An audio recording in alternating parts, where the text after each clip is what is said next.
Hello and welcome to the Step Forward podcast, connecting the grassroots directly with the Humanity First movement. Today we have a great show for you. Stacey Rutland, founder of the Income Movement and leader in the fight for UBI, is here to discuss her organization, the protests launched by Shake Up Congress protests, and how we move our country forward. The Step Forward podcast has added 3 correspondents to our show to cover global, American, Arizona, and Humanity First news. First up is Ray Alonso covering the global beat.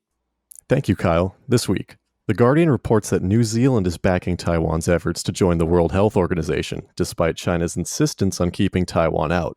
The United States has also been supportive, escalating tensions between the U.S. and the CCP. Taiwan has been praised for their efforts fighting the coronavirus and hopes to bring their expertise to the WHO, yet the decades-old dispute over Taiwan's sovereignty have inhibited their inclusion in these talks.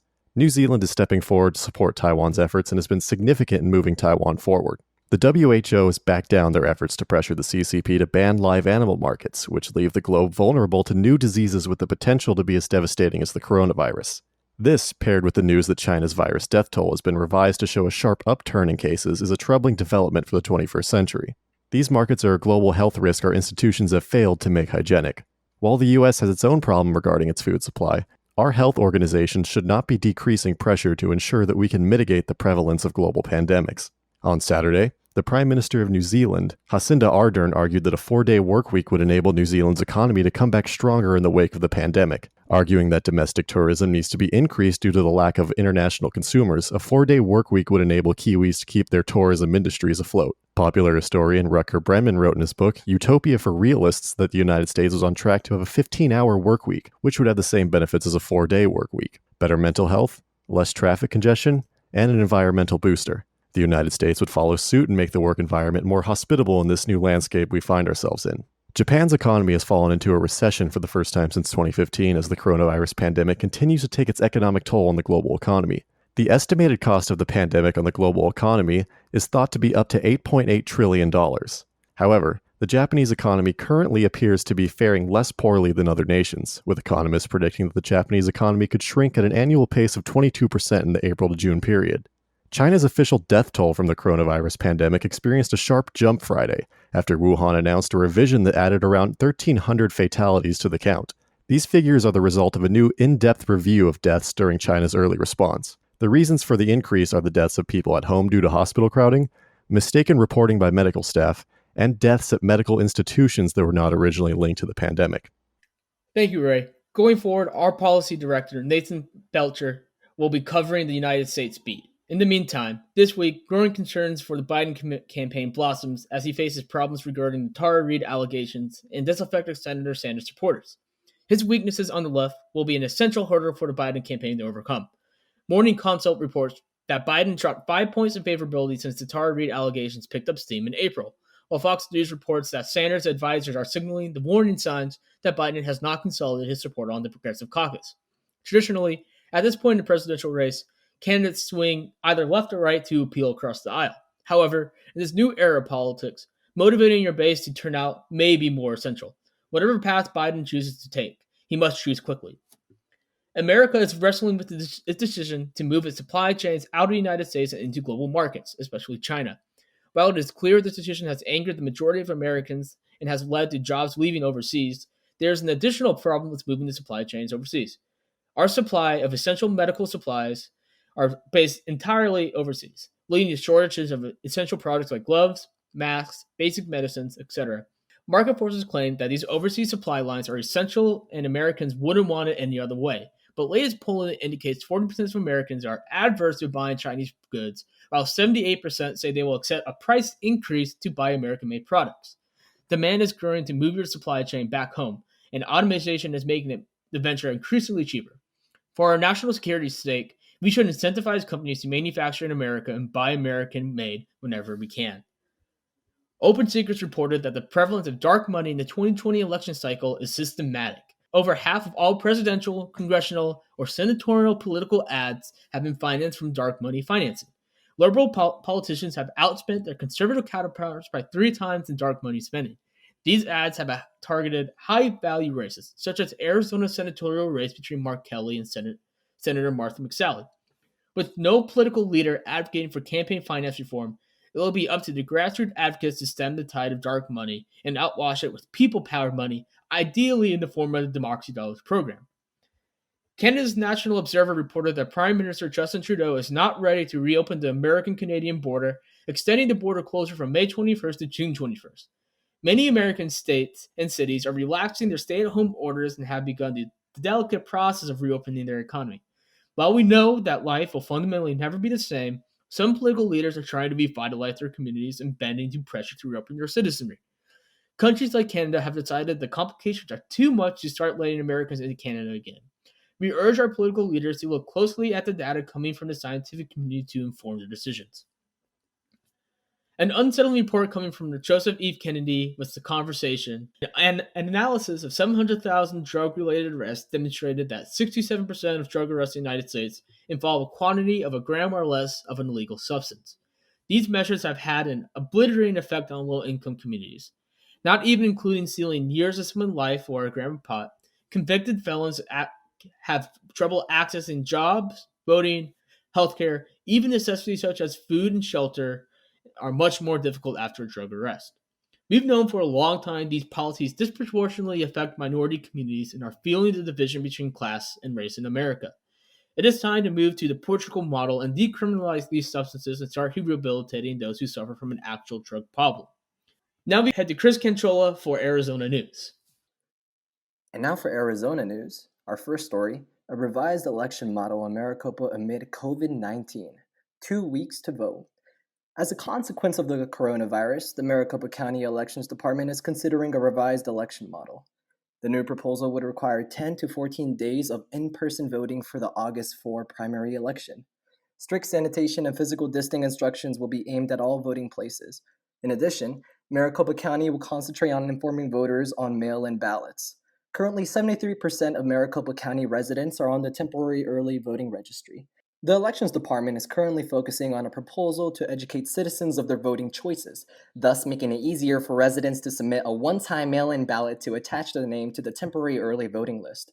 Maricopa County election officials propose to open 75 to 100 voting centers where any registered elector may cast a ballot during a 10 to 14-day period before the primary August 4th.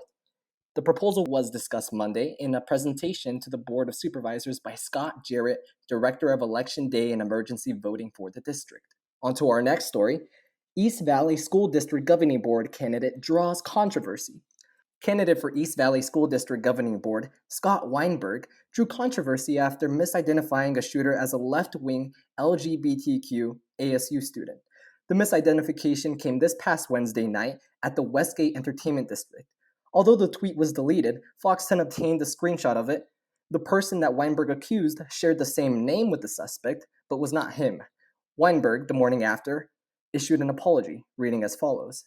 At 5:25 a.m. this morning, I tweeted incorrect information regarding the identity of Westgate shooter after seeing it on my timeline. The situation was still fluid and the individual had the same name as the actual shooter. I removed the tweet less than an hour later once I began to question its accuracy. Upon full realization of my error, I issued an apology. Equality for Arizona, a statewide policy advocacy organization that advocates for lesbian, gay, bisexual, and transgender rights, issued the following statement. Mr. Weinberg took to social media to falsely accuse and baselessly attack a young man who was a member of the LGBTQ community of participating in Wednesday's shooting. Wrote a portion of the statement, Mr. Weinberg's attack was not only a lie, it was also an attack propagated by this young person simply because they are an out and proud advocate for equality for all. On to our next story. Too soon, Arizona. A message from AZ business owners.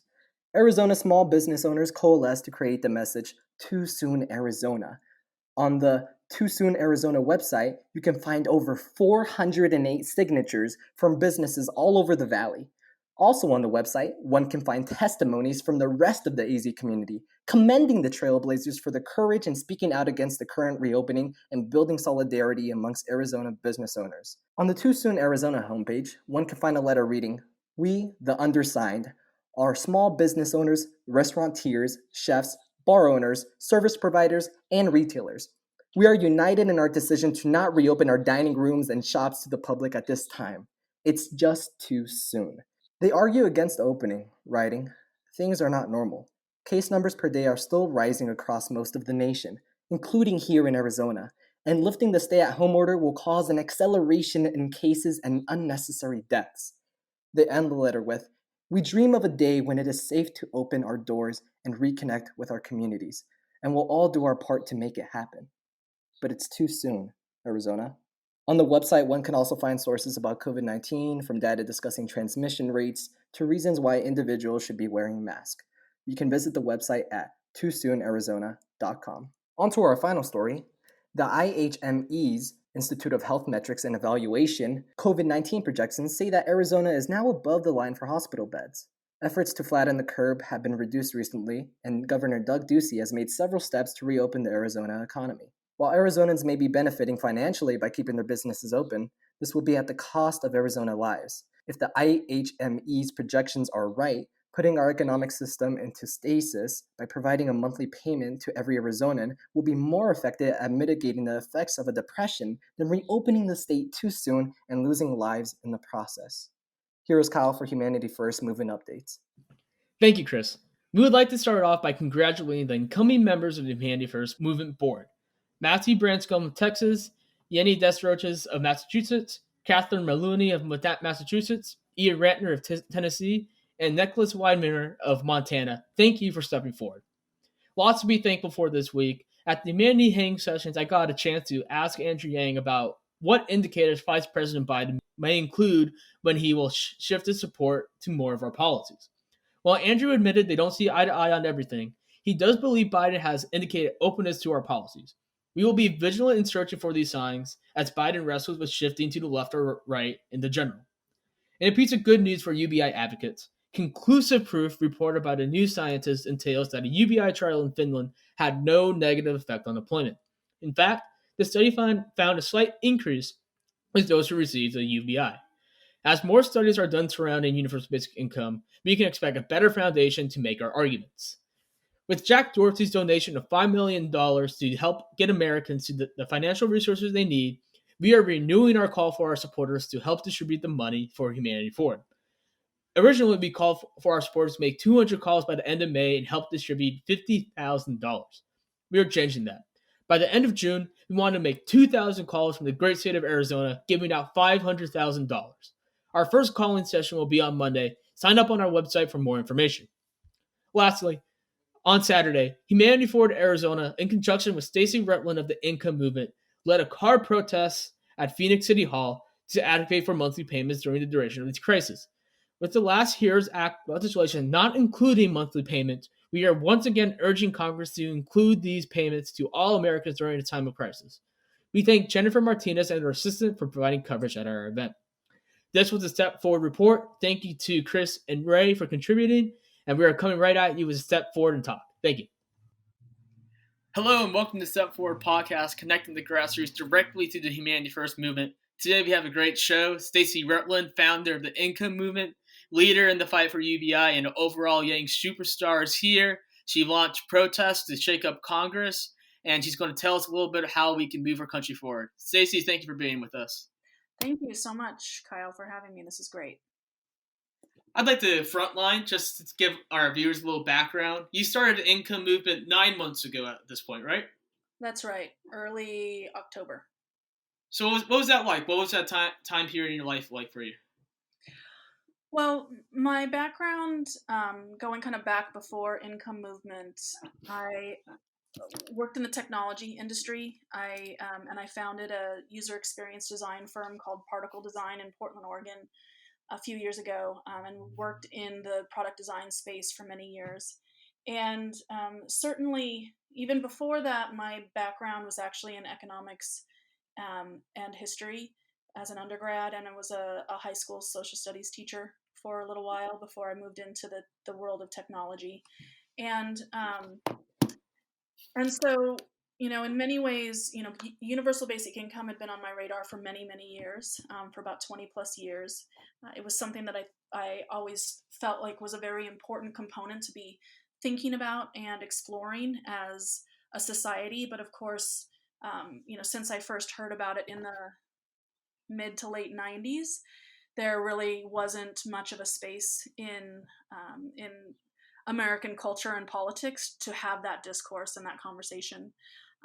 And so working in technology, of course, A lot of the work that we did for companies like Intel and HP and even car companies, we found that more and more work was being done on big data and the kind of world of the Internet of Things, and how do you gather as much data as possible and have everything talk to each other and communicate with each other for these very kind of streamlined experiences. But of course, the implication of that, as anybody who I'm sure is listening to this knows, is the automation away of jobs. And so between my history and economics experience and my experience in the world of technology, when I started to hear about Andrew Yang's campaign, which was, I believe, maybe January of 2019, he made a lot of sense. And it was really pretty exciting to see his campaign grow over the first half of 2019. And right around the time that I first heard about Andrew's campaign and started to listen to him and some of his longer form interviews was around the time that I was deciding to take a step back from my design agency. It had always been part of the longer term plan to move into the nonprofit or political space and kind of take my learning from the private sector and bring it into the public sector. And so, and I was exploring, a variety of different organizations. But as Andrew's campaign started to grow, I thought that it might be an interesting opportunity to start working with the campaign and working with a lot of the organizations in basic income that have been doing work kind of adjacent to the campaign for many years, to understand more about that space.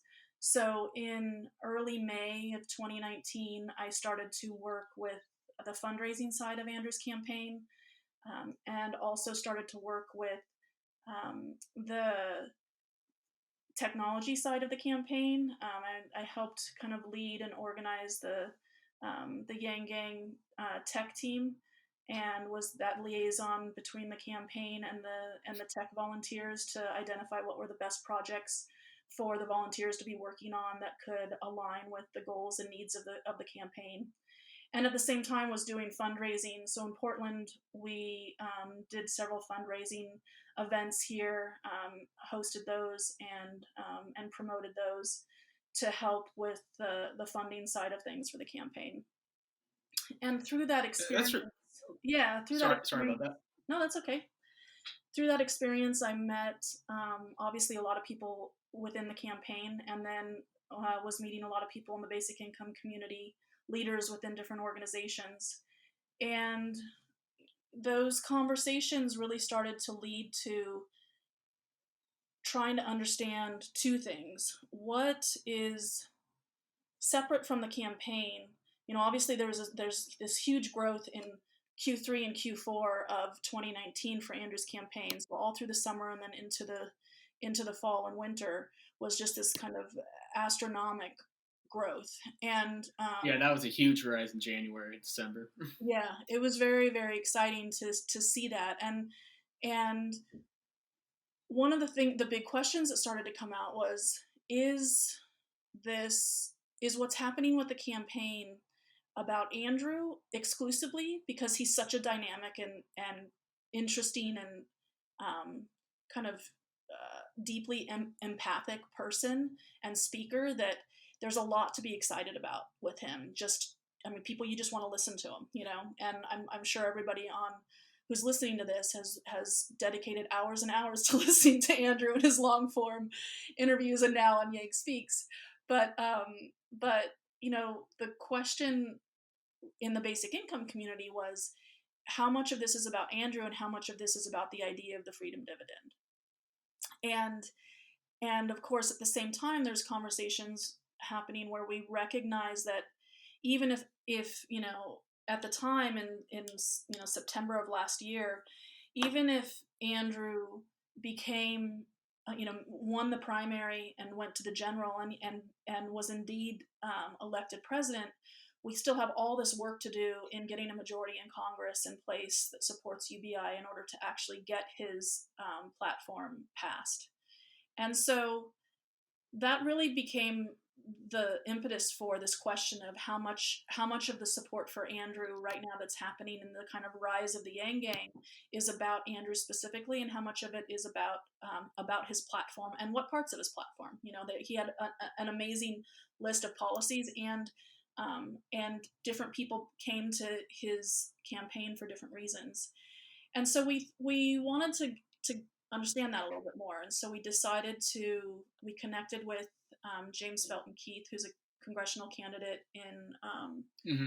in New York, as well as Diane Pajan, who's been for many years was organizing for Basic Income NYC. And they had the idea of doing the Basic Income March in New York, and they asked us if we would be interested in helping promote that and organize that, because they wanted to do something a little bit more significant than just 100 people in the streets. And Mm-hmm. we talked about what if we made this a national and even potentially global event, and they were excited about that. So Income Movements, we really came on board as an organization around that Basic Income March and organizing that. And and it was a really great opportunity to see where are people in the United States on basic income, specifically. And we had 30 cities across the globe participate.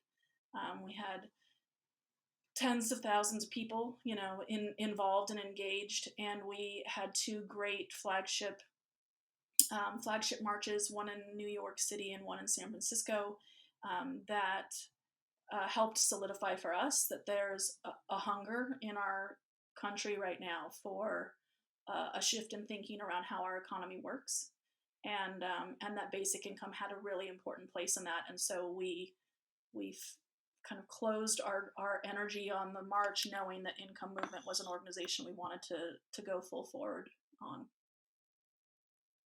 It's really interesting how you guys were able to develop yourselves in the midst of the campaign and the basic income marches. You led a march recently last Saturday, the Shake Up Congress event. Yes. So can you tell us a little bit about why that was necessary, and the results of the march, of the protest, now that it's happened? Sure. Yeah. So when it became clear that COVID-19 was going to be a pandemic and a level Mm-hmm. of both health and economic crisis that we find ourselves in, Income Movement started a COVID-19 grassroots action plan that is really designed to put as much pressure as possible on Congress during the different phases of stimulus legislation, to make sure that cash payments to the people, ideally ongoing cash payments to the people, are a part of that.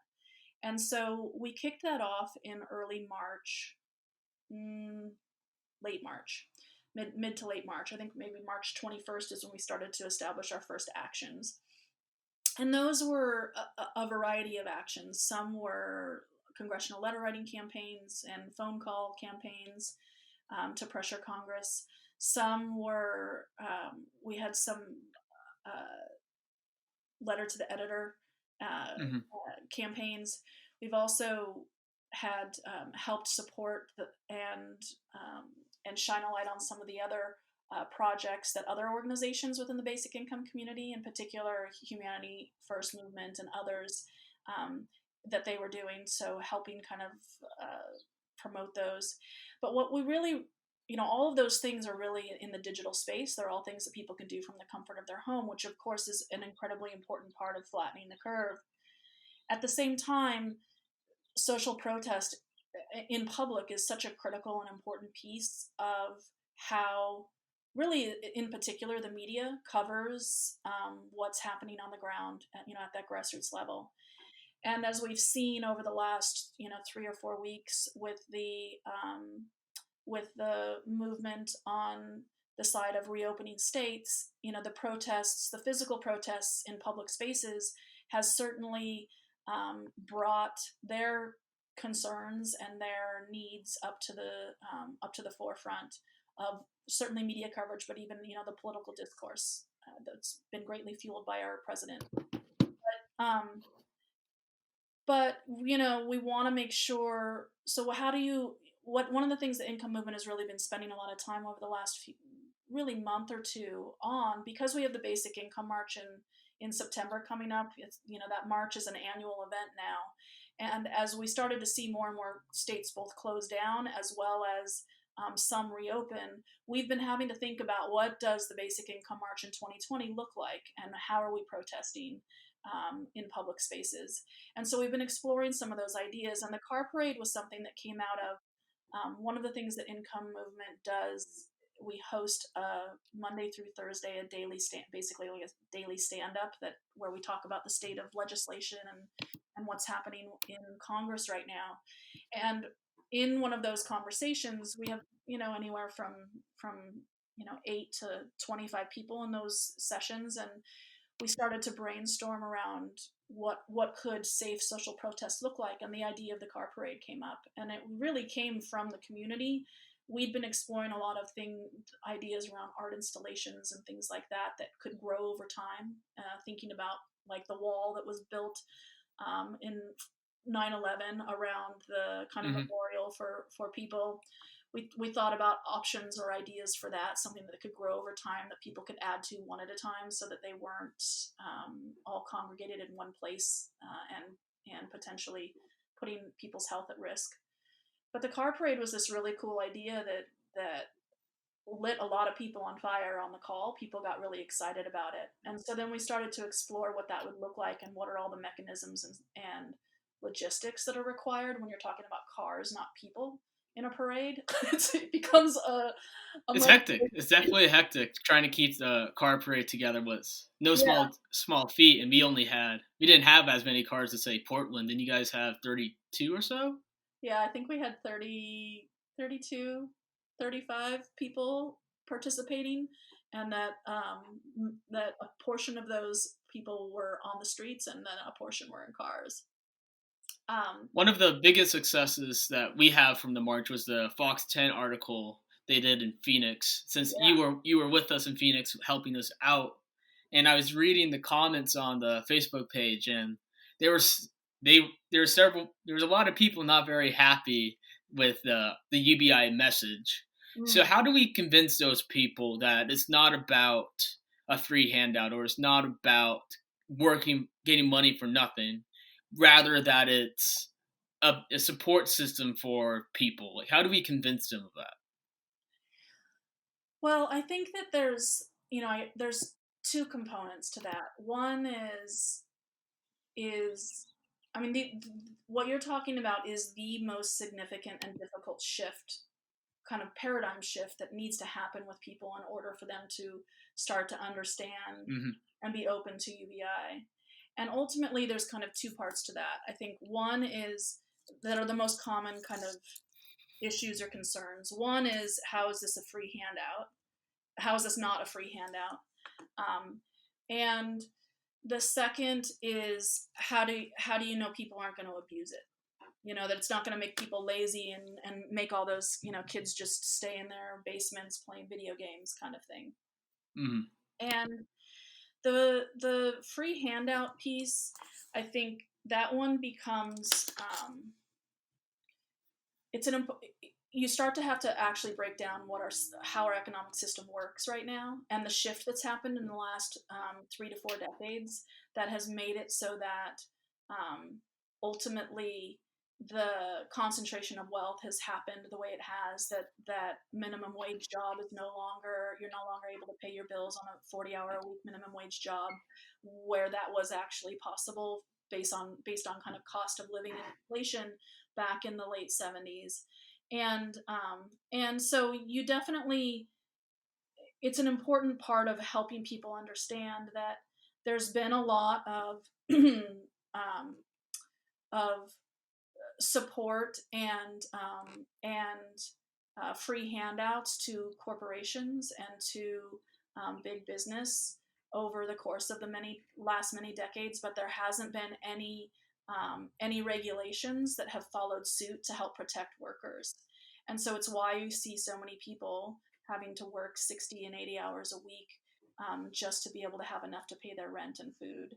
It's also why we have, Poor People's Campaign has been working in this space for multiple generations of trying to kind of eradicate poverty, and they talk about that there's now at this stage about 140 million people in our country that are living close enough to the line, living close enough to month, that the very well-known quote of Andrew Yang and many others, that a large percentage of our population lives in terror of the Paycheck to paycheck. the $500 unexpected bill. That really wasn't the case in the 60s and 70s when the system was set up to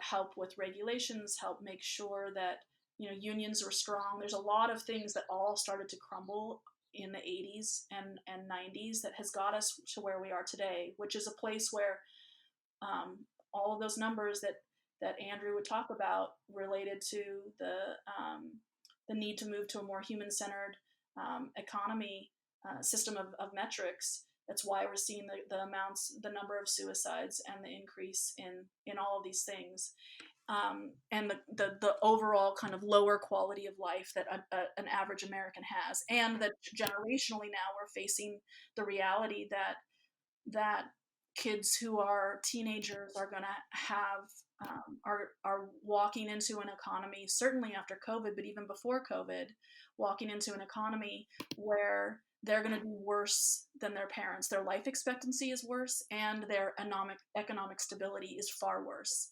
And that's something that It's like a 50-50 chance that people in my generation will do better than their parents. Yeah. Those are not great odds in my mind, I must say. Yeah, and it used to be, it was more, like 80-20. 90. Yeah. Exactly.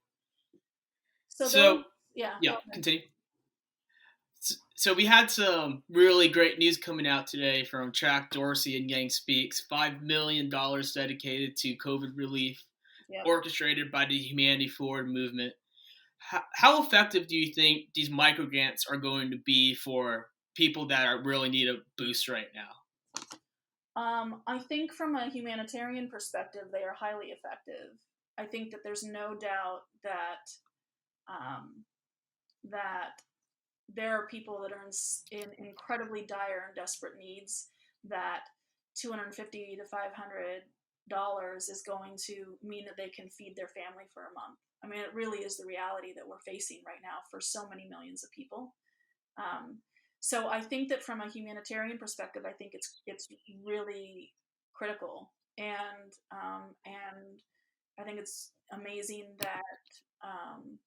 that Dorsey's willing to kind of put that money there. It's also wonderful that Humanity First Movement and Humanity Forward have the infrastructure in place to be able to support that and distribute that as quickly as they have been able to. So that's incredibly powerful.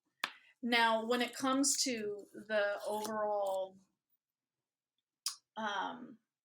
growth of the movement for basic income, I don't think that's the primary goal of it, and I think that's okay, and it's appropriate for the moment that we find ourselves in, to focus a lot of time and resources into alleviating suffering, and it's something that our Congress doesn't seem able or willing to do in any real way. Yeah, we just got the news that they're not including another round of at least $1,200 payments to people, let alone recurring monthly payments. Yeah, and it's pretty disappointing for sure. Especially 2 or 3 weeks ago, we started to see such a what felt like a real ground swelling of support for ongoing payments. You had a large portion, I think 85 members of the House signed on to Representative Tlaib's open letter to congressional leadership, saying that they would support ongoing payments to people for the duration of the crisis. We saw, obviously Harris and Sanders and Markey come out with the equivalent of emergency UBI on the Senate side. And then, of course, the ABC Act from Tlaib and others, as well as the emergency money to the people from Representative Ryan and Khanna. And then, of course, Speaker Pelosi coming out and actually talking about it. Yeah, talking about guaranteed income. And she was very specific and pointed about using the term guaranteed income. I think people gave her a little bit of a hard time because she seemed to be stumbling with the wording. But when we watched that, we felt like the stumbling was because she knew that she had to get it right, and that guaranteed income as a concept and idea is very specific. It has a very specific history and a very specific context and implementation. And so that was obviously all very exciting. And to have the HEROES Act come out last week and to not include ongoing payments, and then to hear what's happening in the Senate right now around a real kind of dragging of heels to have any additional stimulus be passed that could help states and individuals is more than disheartening. I think it's very disgusting, really, that they're not taking action at this moment. There was another article coming out, I think yesterday, that Mitch McConnell vowed not to pass any Democratic legislation if a Democrat elected president.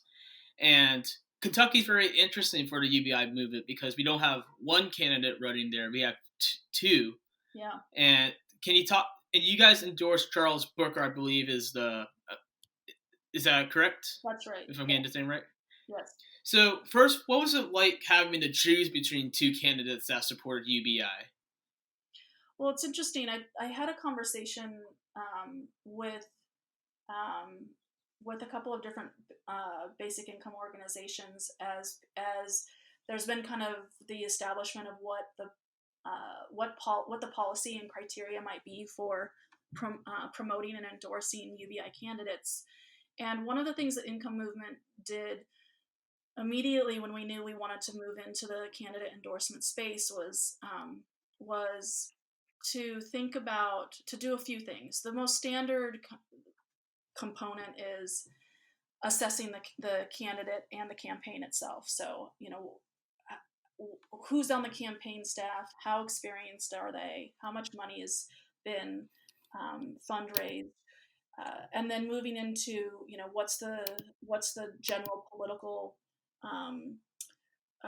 climate of the district or the state that the person is running in. How have they swung or leaned on one side of the aisle or another, and then of course understanding more about the candidate themselves, how established within the community, within the district, what's their relationship like with their constituents, all of those kinds of things as really kind of standard endorsement policies. Then you get to the UBI side of things, and then those criteria are things like what specifically is their perspective on UBI, what kinds of what's their philosophy on it, what drives them around it, why do they think that UBI is so important, and what is their life experience that lends them to understand that can be really powerful in when you're doing your stump speeches. There's also, of course, one of the things that's really important right now from our perspective is similar to 2016 and the Bernie Sanders kind of progressive movement. We anticipate that 2022 in particular is going to be a really critical election cycle for us to be able to get the next set of kind of national kind of rock star representatives into Congress that are proponents of UBI.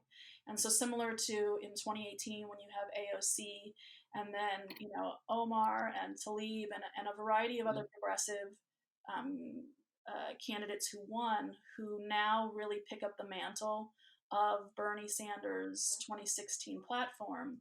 We are thinking about who are the right people who are going to pick up the mantle of Yang's kind of Humanity First platform and bring that into Congress.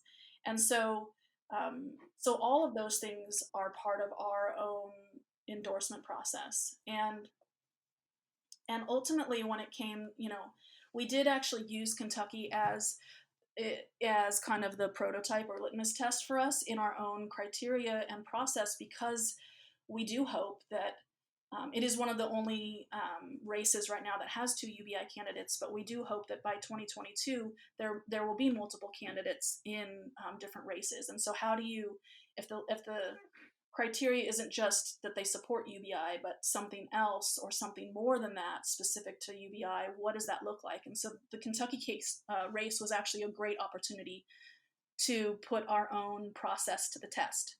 And what we found when we were looking at Breuer and Booker is that, especially for a Senate seat, Booker, we think that a senator is in place for 6 years.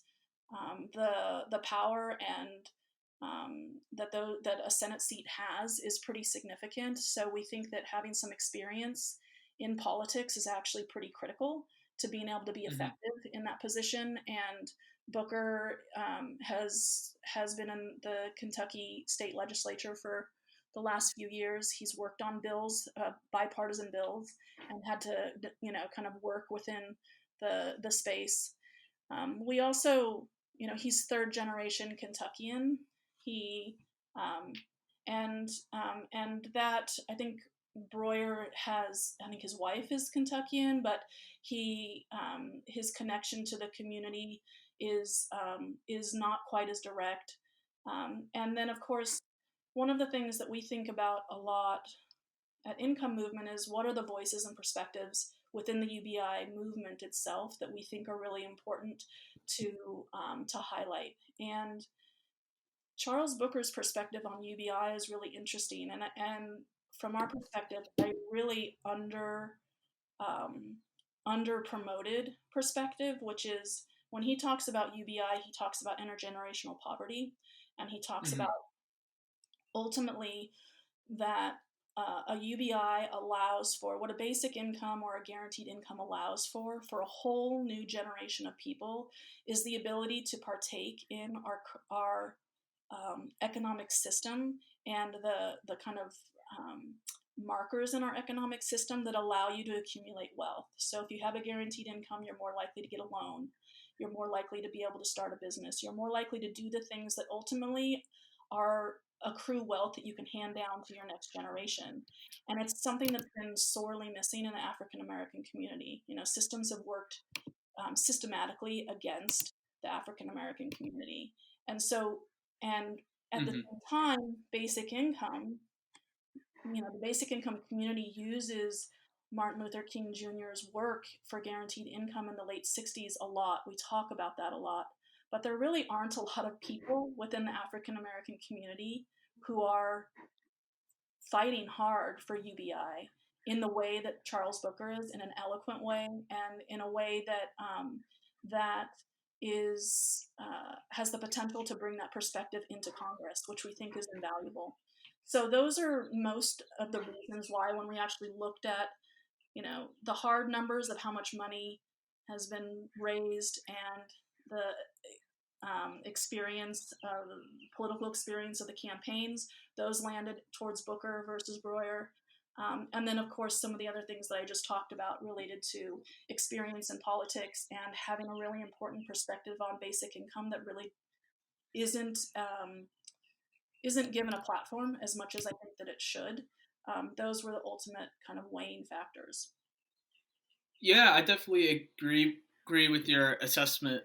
In our neck of the woods, we do a lot of outreach with the Latino Hispanic communities, and we try to convey the same message that this can really revitalize these communities in a direct way without government interference, where these communities have a distrust in institutions and government from historical injustices. So I think it is important to start bringing these voices into our conversations.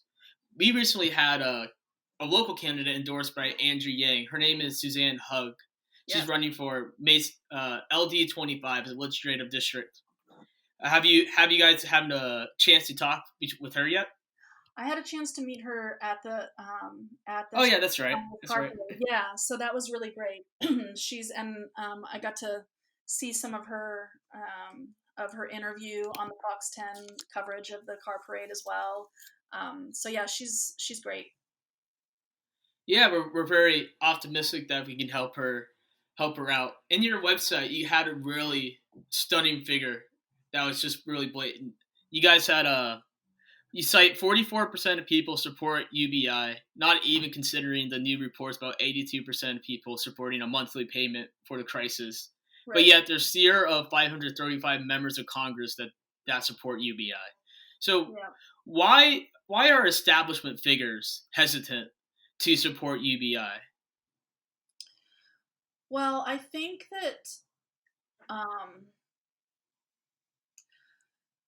I think that there's a couple of things. One is how to talk about the idea, get people over this idea of UBI as a free handout, like you were, talking about earlier, it's a pretty steep hill to climb politically. There's been so much kind of vilification of the quote unquote welfare state and really people who are participating in that it becomes like we talked about, the paradigm shift that's required for voters to be able to make, just to become open to that, is pretty significant. Now, what's happened with COVID-19 is that we have found ourselves in a situation where both a health scare and like a health crisis and an economic crisis seems to have both come out of the kind of quote unquote come out of the blue, but also to be indiscriminate. In other words, it's happening to anybody and everybody.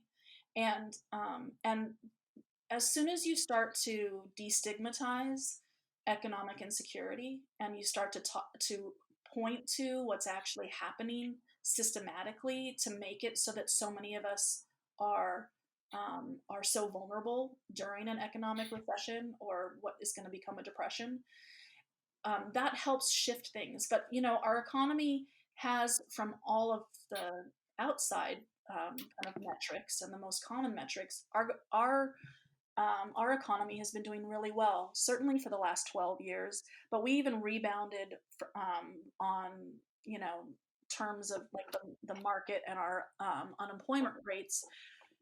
On the surface, we rebounded actually very quickly as well from the 2008 Mm-hmm. recession. And so when you talk about the economy, it's really hard if people aren't really paying attention to and understanding how the economy works for them to be able to see why a UBI is so critical. And ultimately, I think one of the biggest barriers is that I don't think that a lot of people that are in Congress actually understand the economy. I mean, really. Well, that's startling. And if you don't, Why have to bring us down like this? but I mean, if you yourself don't understand it as a politician and understand, it was one of the beauties of the way that Andrew Yang could talk about the economy. The idea of pulling, like, which levers do you pull, which incentives, how do you incentivize the right things Mm-hmm. to make the economy work for people, and how do you look at what has been happening with basically corporatism in our society and in our politics to really give the shaft to people, and how that's been systematic and intentional, I think is he was so good at saying that and expressing that, and it's, I think, why he had such an amazing amount of success as this kind of out of nowhere candidate. And I think that before COVID-19, I think it was hard for people had to do the work to make sense of it, and we aren't really living in at least pre-COVID, we weren't living in a world where people were either interested or able to do that work. Some people are just working their butts off, 80 hours a week, and so they don't have the time or mental bandwidth to be able to understand what's going on with the Exactly. economy and all that stuff, which is stuff that Andrew was great about pointing out as well, the mindset of abundance versus the mindset of scarcity. To move on from this to a little bit different of a topic, income movement had a lot of interlay with social justice. And do you view UBI as a social justice policy or an economic justice policy? Because I would argue that designated it as an economic justice policy gives it a lot more credibility and credence across the aisle, whereas social justice philosophy has kind of been muddled in with identity politics that's just a little bit toxic for people that are not on the left. Yeah, I mean, I think that some of this depends on what part of a movement what levers in that movement you're trying to pull. So from our Mm-hmm. perspective at Income Movement, there's kind of three pillars to building any kind of effective movement. The first is grassroots. The second is kind of thought leadership and moving ideas forward and the promotion Mm-hmm. of best ideas. And then the third is political impact and kind of growing the political support for whatever the issue is. And all three of those have to be working, at, and progress has to be happening on all three at the same time. But the approach or the strategy may be different. And what I think you're talking about is if you're trying to grow um, grassroots support and have and activate citizens that maybe haven't thought about UBI before, then social justice is an important component, and working with other social justice organizations is an incredibly important component because ultimately most of what's happening on the social justice side of things, there's a significant economic layer to it, right? It's the Mm-hmm. economic injustice that's happening is promoting and ensuring the social injustice. So there's that piece. There's already a lot of people.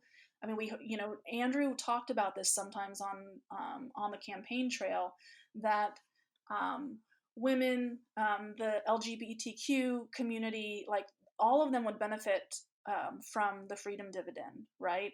Those are the economic security that comes with a guaranteed income and with a UBI is Mm-hmm. is profound for the most marginalized and at-risk members of our society. So grassroots, it makes sense to be talking about that and to be creating alliances and promoting conversations with a wide variety of groups. Now, when it comes to Well, that could be a argument to kind of separate the two, though, because UBI is not targeted to one specific group. It is a universal program that includes everybody in its development, which which is a driving reason of why a lot of people like it. They like the inclusivity. They like how it is a floor for everyone and not a specific means tested program that targets one community and pits the others against each other. So Mhm. would it would it not be better to kind of harbor on the universality of the program rather than getting specific to what it means to certain communities?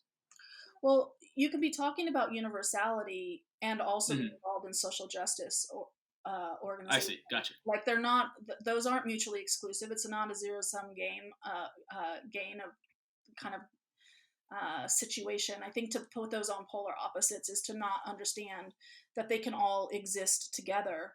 And It's more like a pyramid, right? yeah, and I think that it is some of the beauty of what actually can happen if you infuse UBI into the discourse that's happening across social justice organizations.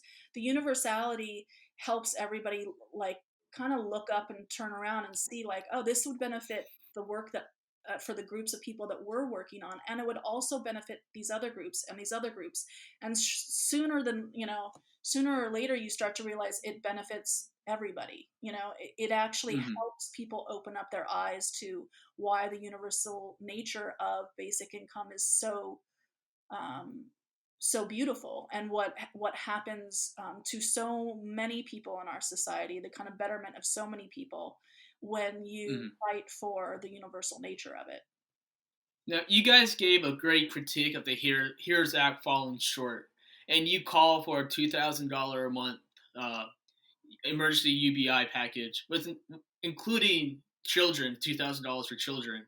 Mhm. Now, what's the argument to detach the money from children, and what's the argument for including children, and why did you guys decide that including children is beneficial in your system? So right now, because the COVID pandemic has connected two pieces, right? There's the health crisis, and then there's the economic crisis, and those two things, they're inextricably connected. But what's different about the situation that we find ourselves in than in quote unquote normal situation um, where a permanent UBI might be in place, and the kind of the reason to have it be focused on adults more exclusively rather than kids, versus having that be part of what's happening today as a response to COVID, is that the requirements of social distancing and sheltering in place create a whole new set of economic um, issues that Mm-hmm. ultimately and that ultimately starts to fall heavier on people who have kids. So we're That's talking true. Very about, true. yeah, and so I think that a big to not recognize that, to not target and include children to one degree or another in the support, is to not acknowledge that additional um, financial burden that people are I experiencing. think, I totally agree. And pairing that with another one of Angie's policies, 16 years or old 16-year-olds allowed to vote. I actually had a conversation with Andrew about it on Tuesday. Is it like we really need to start valuing our children and our young adults more, and realizing they're a lot more capable than a lot of people give them credit for. Yeah, absolutely. And um, and it is, you know, there we send messages to our young adults every day about whether or not they're valued, and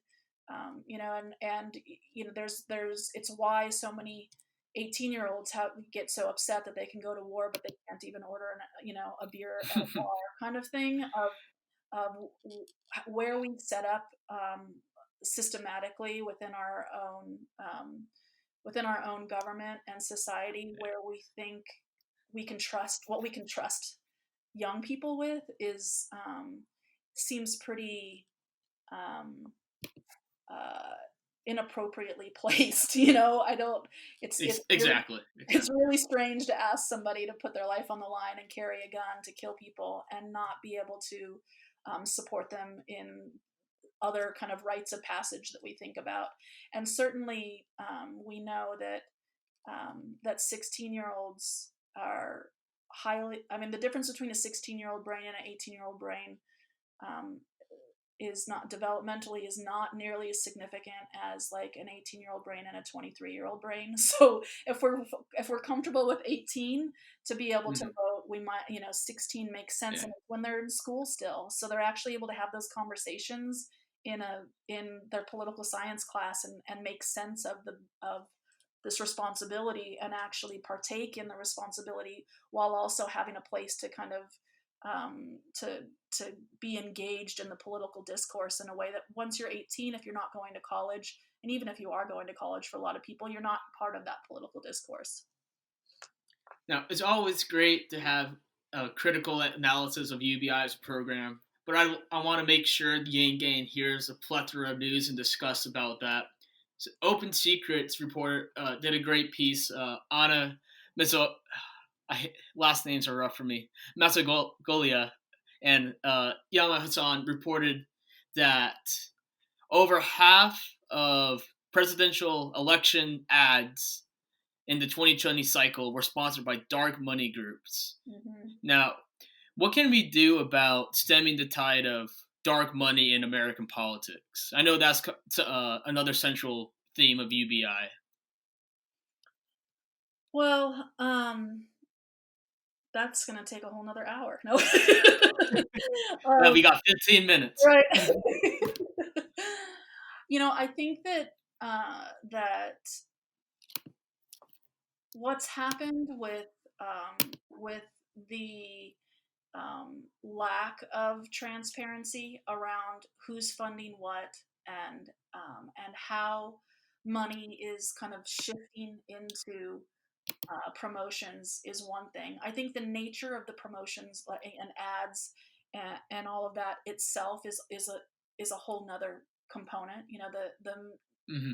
all of the different channels that we have right now that we're getting inundated by, to and the amount of tailoring that is able, you know, there's the money of the actual ads themselves, but then there's all of the money that goes into studying and and and building the algorithms to target Mm-hmm. people in very specific ways that to me is deeply problematic as well. I think um, I'm going to totally butcher the data on this, so don't hold me to the data. But Well, if you need a fact check, we have Ray here for you. I'm going to ballpark it. But in 2015, there were it's well established that Facebook went to both Hillary Clinton's campaign as well as Trump's campaign and said, "Hey, do you want to Mm-hmm. be part of using basically our data and algorithms to understand how to target people for ads?" And the Hillary campaign passed, and the Trump campaign was like, "Hell yeah, we'd love to have that information." Straight out of a house of cards. Yeah, exactly. And so there's uh, there's something to be said about how we are thinking about targeting ads and information to people to hit the kind of emotional triggers that are going to get to sway voters. And I think there was something like 1.4 million different ads that the Trump campaign in 2020, I mean 2016, sorry, that It's all they good. that they created during the general election, to really target and kind of slice each person down to their fundamentals as close as they could, and then target an ad for them. Whereas the Hillary campaign, I think, only had like 30,000 different ads. Mm-hmm. And and so to me, when I think about dark money and I think about how things are being utilized right now, it's that kind of stuff that is deeply problematic. I do think that Andrew's idea of flooding the system with democracy dollars is just Yeah, that was my favorite of his policies. yeah. Even more than UBI. Yeah, it's really a beautiful, like, simplicity itself, and like one of the more beautiful ideas, I think, that because it was so simple but also so um, Profound. profound Impactful. and immediate, and Mm-hmm. the impact would be immediate And cheap comparing to all the other government programs. well, and I love the idea. I think it's also just that brilliance of Andrew's thinking, where he rather than regulate something, rather than taking away, or rather, which I think Or a Supreme Court fight or something like right, that. and there's lots of reasons to do that. I mean, I would hope that those things would Mm-hmm. be happening in concert with Yes. something like democracy dollars, but instead just saying, like, how can we use the system that's in place and just game it for the people, is really a creative and innovative way to attack problems that I think is sorely missing right now from our political establishment, and that was so exciting about what So we got 9 more minutes with you, and I have 2 more questions I'd really like to get your thoughts on. So let's try to split this in half. Okay. So a recent report by The Conversation reports that almost 75%, over 75% of all drug-related arrests involve 5 or less grams of the illegal substance, with over around 70% of them being 0.26 to 1 gram. How? So my question is, why is it like? That's a very loaded question, but why is the system set up to penalize people for having such low levels, non drug trafficking levels of narcotics, while we have all these systematic injustice stemming from the arrest of these individuals? Because poor people are the ones that have small amounts of drugs on them. It's always harbors back the lack of cash, lack of poverty, attacking it directly at the source. Yeah, I mean, when you look at the money that right now, the money that is made off of our justice system it's staggering, and it's incredibly disturbing. And one of the organizations that we do a lot of work with is the Justice Collaborative, and they work specifically on trying to create a more just criminal justice system. And it's a really important piece. What the money that is made from a kind of even county level, city and county level, for the fines that are able to be kind of levied against poor people. If they can't pay their fine in full, then there's additional fees stacked on top of that. You find people having to go into jail systems, many of which are privatized because they can't pay their fines, and now you have a private corporation making money off of the imprisonment of somebody because they didn't have the $200 to pay for a traffic violation. When you look at it, it's to me, I think you have a group of people who are the least politically. They have the least amount of time and political capital. Yeah, exactly. The political capital is next to nothing, and so the powers that be are saying why not take advantage? It's a huge force of revenue, and nobody's ever gonna speak up because they can't. And so, speaking of, yeah. That's a great answer. We're going to move on because I want to make sure we get all these questions. So speaking of, I even forgot what you said now. Business Insider reported that our Arizona Senator Martha McCalley will not commit to additional COVID relief funds because she views the Arizona taxpayers as cash cows, and said it will be exploitive for them. Now, granted, I don't believe what she said. However, it does bring up the fact that there is a huge amount of profiteering coming from these COVID relief packages. Mm-hmm. So how do we effectively respond to critiques like McSally's, where government and people are getting wealthy off of COVID relief because of how the bureaucracy and how the government works in these relief packages? Well, it's the whole reason why you should be doing a UBI, not all these different programs. You when you create systematically, you create the requirement of both. If you require people themselves or businesses, small businesses, to be the ones who fill out the paperwork and jump through the hoops to be eligible for assistance, and then you tie that to either a piece of software that's totally antiquated, which almost all of our government software, the software systems our government relies on for almost any of these programs, is very antiquated. In addition to that, a heavy kind of bureaucracy and administrative oversight that's required to make sure that everybody kind of jumps through the right hoops and crosses all their T's and dots all their I's. You suddenly have a situation that is and a program that is ripe for misuse. And so it's one of the things that was so frustrating about the HEROES Act, and all this data is coming out about the misuse of funds, and different corporations taking advantage of the small business program, and some of them giving it back once they got caught, and others saying no, we're going to keep it. All of that data was coming out before the HEROES Act was announced last week. We see that unemployment insurance right now, there's certain states where people are still waiting to get their first unemployment check. We know that there's still a significant portion of people who are waiting for their first stimulus check. That there's no learning from CARES to HEROES is pretty distressing.